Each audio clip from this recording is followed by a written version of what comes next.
What if something was coming for you and it never stopped, constantly walking toward you, without explanation, without feeling, until it finally reaches you in what may be the least efficient method of murder ever devised by a horror villain?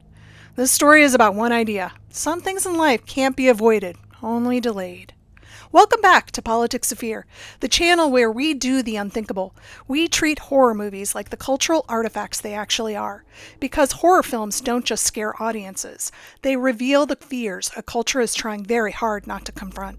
And sometimes those fears don't come from something attacking you, but from something that is already on its way. Which brings us to It Follows 2014, a film about what happens when the threat isn't random, but inevitable. David Robert Mitchell's It Follows will leave you wondering, where the hell are the parents? Jay, a teenager who, after a seemingly ordinary date, where she's chloroformed, tied to a wheelchair, chased by a middle-aged woman, and left almost naked in front of her house, the usual good-feeling date, she discovers she's inherited what can best be described as the world's worst sexually transmitted problem, an entity that moves slowly and always in her direction. It can take the form of just about anyone, a stranger, a friend, someone she loves.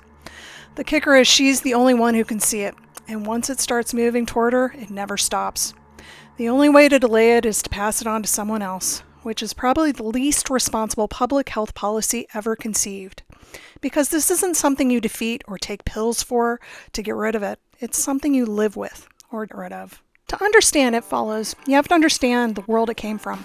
This is post-2008 America, a culture shaped by financial collapse, economic uncertainty, and a growing sense that stability was less a guarantee and more of a marketing campaign. In 2008, the housing market crashed, major financial institutions like Lehman Brothers collapsed, banks failed, millions of people lost their jobs, and countless families lost their homes. The recession officially ended in 2009, but for many people, the feeling of instability lingered for years. Americans were repeatedly told the economy was recovering, which was comforting news to everyone still looking for work. Parents who had spent decades building careers suddenly found themselves unemployed. College graduates entered the workforce only to discover there were no jobs waiting for them. Home ownership became less attainable. Wages stagnated while costs continued to rise. For younger generations coming of an age in its aftermath, the future started to feel less like something you build and more like something you survive. You go to school, you get a degree, you follow the rules, and instead of a house and a stable career, you get an unpaid internship and a password for a job search website. Adulthood seemed delayed and security was uncertain. The traditional milestones people were told to expect suddenly felt further away than ever, like the goalposts had been moved without anyone being told they were playing a game in the first place. And anxiety became constant, lingering in the background like an unpaid bill or student debt, an invisible force that follows you everywhere and occasionally reminds you, knock knock, you still owe us money. This pressure doesn't disappear, it just keeps following you, and no matter how far ahead you think you've gotten, it somehow always seems to know where you live.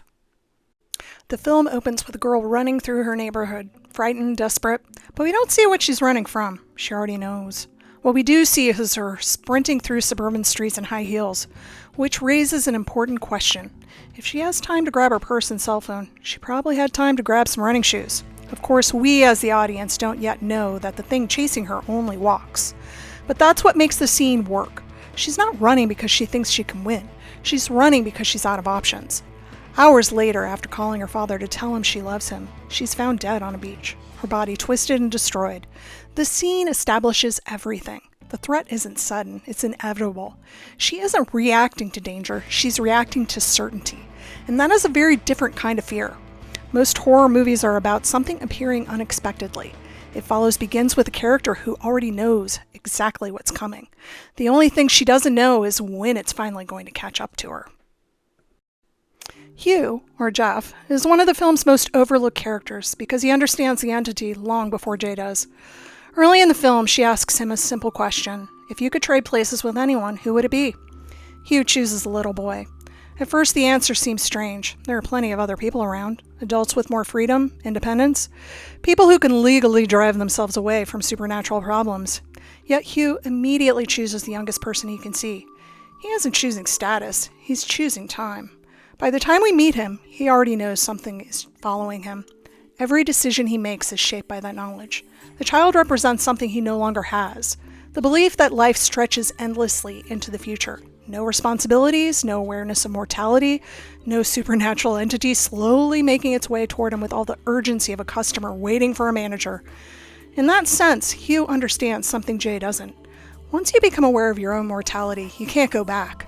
You can't unknow what you know. The world remains exactly the same, but you don't. Daily life goes on. You still have to pay your bills, go to school, and show up for work.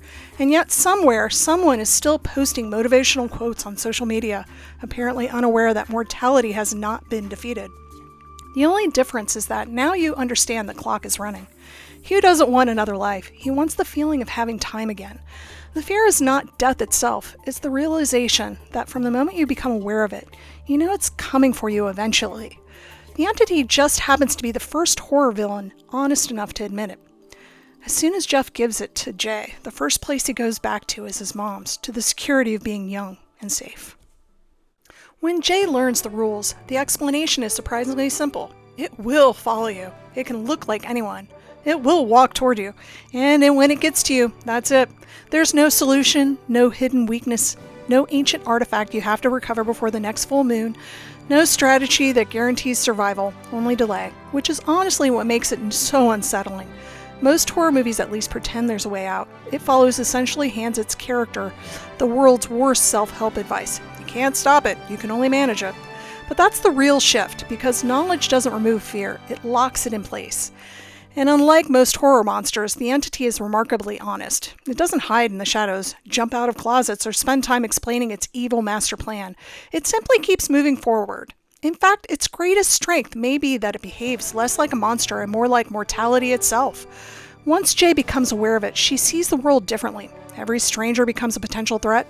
Every public space has to be evaluated. Every moment of safety becomes temporary. Much like taxes, aging, and that regrettable credit card purchase that somehow keeps showing up on your monthly statement, keeps coming anyway. And that is what makes the film so effective. The horror isn't that death is immediate, it's that, like the entity itself, it never stops coming. After several encounters with the entity, Jay and her friends begin to realize they are dealing with something that cannot be explained away. Greg, however, remains skeptical.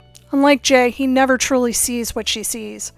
From his perspective, the beach confrontation mostly consists of Jay firing a gun at apparently nothing and insisting on supernatural forces trying to kill her.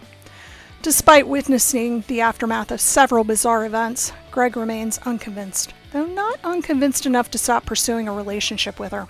After all, he is still a teenager with hormones, and teenagers have never been particularly famous for conducting thorough risk assessments.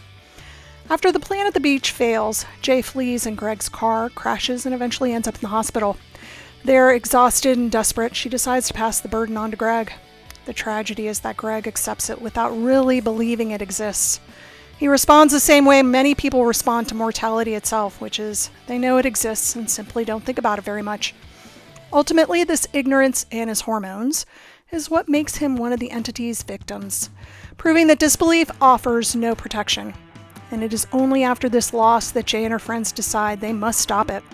They make a plan, gather supplies, choose a location, and carefully prepare what can only be described as the most ambitious pool party in horror movie history.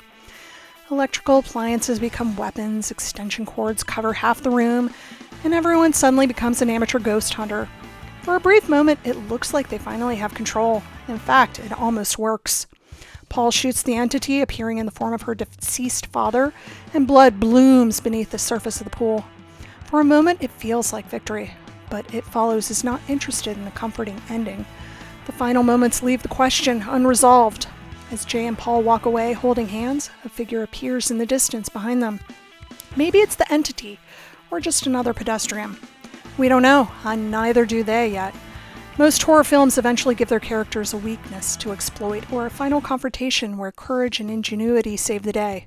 It Follows offers something far less comforting. The characters aren't trying to defeat the entity, they're trying to manage it. Much like people trying to manage aging, illness, uncertainty, or the growing realization that life refuses to come with a pause button. They spend their energy creating distance between themselves and the inevitable. You can exercise, save money, make plans for the future. You can do everything you're supposed to do. But none of it actually stops the clock. And that is exactly what the pool sequence reveals. You can prepare, you can resist, you can buy yourself time. but you can't stop it. It Follows still feels relevant because the fear at its center never really disappeared. If anything, it became more familiar. The financial crisis of 2008 didn't just damage the economy, but their assumptions. For decades, many Americans grew up believing that if they've worked hard, followed the rules, and planned for the future, stability would eventually follow. Then the housing market collapsed, banks failed, jobs disappeared. Suddenly, the future looked a lot less predictable. In that sense, the entity in It Follows feels perfectly suited to the world that produced it. Much like an unpaid bill, student debt, or that email marked urgent that somehow arrives 5 minutes before you're about to leave work, today pressure rarely comes from a single source. It accumulates. Work, responsibilities, deadlines, expectations, the growing realization that your time and energy are limited resources. Technology has made life easier in many ways, but it has also made everything more immediate and impossible to ignore. The future no longer feels distant but scheduled. And this is what gives It Follows its lasting power. Beneath the supernatural premise is a fear almost everyone eventually confronts, not simply the fear of death, but the awareness of it. The realization that time is moving forward whether you're ready or not. You can ignore that feeling, distract yourself from it, push it to the back of your mind, but much like the entity itself, it has a habit of eventually showing up at your door. So the next time you watch It Follows, remember you're not just watching a horror movie. You're watching a story about living with something you know isn't going away.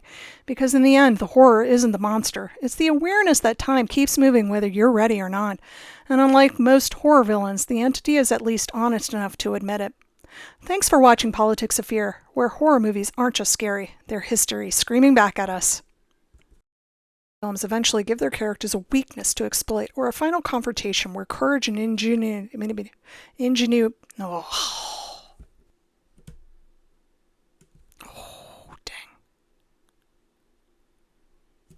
David Robert Mitchell's It Follows will leave you wondering, where the hell did their parents go? Oops.